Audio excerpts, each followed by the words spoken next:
explore why it's racist for them to edit my pictures again. Okay, first you need to understand the difference between scientific racism, which is basically calculated racism, using scientific studies, stuff like this, to often subtly aim things at people. Okay, policies, activities, mocking, what have you. So when we look at the idea of all these liberals showing off their bodies, dressing in a slutty way with a kind of clown theme, right? They're showing ridiculously sized booties on a white Jew or something, okay, or what have you, and every race is contributing, and they're mocking. So who's going to be the most mad about it? Okay, it's going to be the black guy. One, because it's going to be a certain type of black guy. One, because he's associated with sense, right? He says, what the fuck they're doing, right? Two, he's going to be shunned because he's righteous and insisting on sanity in an insane world. Three, because black people are associated with hyper-masculinity. So a guy, he really wants a feminine. If you're a hyper-masculine guy, do you want a clown, gender-neutral female? Or do you want a receptive, gorgeous female who's very feminine? So he's like, man, what's this new trend, this new fad? What's going on? Okay, he's mad about it. Okay? Now let's consider the expression of a group spirit. If a group is like, you know what I'm saying, emos, Care Bears, you know what I'm saying, Power Rangers, their essence is not that expressive. It's, hey, Power Rangers. It's shallow. It's a weak expression.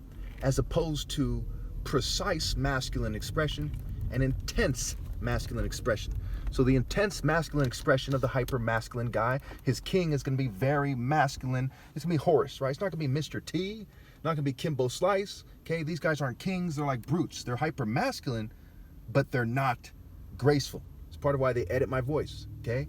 Because the soothing, pharaonic voice of the true African king without the LGBT nonsense, token minority nonsense, not African American, so on and so forth. The certain graceful, you know, the closest thing I can think of in popular culture is how the Lion King would sound if it wasn't such a homosexual, liberal, LGBT cartoon. You see what I'm saying? A very African king, soothing, masculine, wants his feminine wife, okay? So before the conservative gets mad, because it's a white man's country, a lot of things work for him, the guy who's already thrown under the bus to the umpteenth degree, who's seen as more masculine. We think of Mr. T as more masculine than Stone Cold. We think of Tyson as more masculine than Hulk Hogan, okay? So it's the black African masculinity that is the most challenged, okay, and the most crossed. And this is what scientific racism is. It's kind of how wars are fought. Wars are fought with collateral damage. So they talk about Alex Jones, you know, he's a white guy, he talks about the left-right paradigm. And he's not the only one. Everyone knows that corporations run both parties and they fund both parties and so on and so forth, okay? So these guys said there's going to be a certain amount of collateral damage in the other races, especially the white Jew and LGBT, who they're doing it for, certain types of people. And all those bootlickers who say, that's bullshit, I'm mad about it too, okay, are going to downplay how it's aimed directly at the Royal African Falcon top martial arts. That's like saying, LA, we treat you like a king. Rodney King, okay, is aimed at all Angelinos to the same degree. Bull fucking shit, you white denial liars. Yes, it's aimed at black people more. Are you born yesterday or just a racist, stupid fuck, which will make you inferior? Well, either way it is. Pretty straightforward. So if you hit me with your scientific racist bitch, God is my fortress, you devils, then what? Now what, motherfucker? Now what?